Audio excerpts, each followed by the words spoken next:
Welcome, today in front of me CUBOT Max 3 and I'll show you how to find and manage sound settings on this device.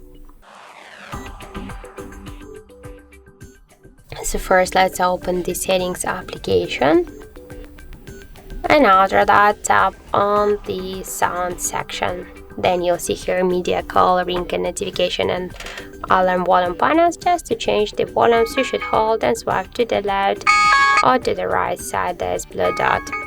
Here we can also switch vibration vocals from never, always, or to vibrate, then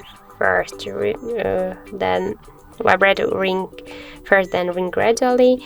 We can also turn on and turn off the don't disturb mode. We can show the media player in music sessions. We can also activate and turn off the shortcut to prevent ringing. We can change ringtone notification and alarm sounds.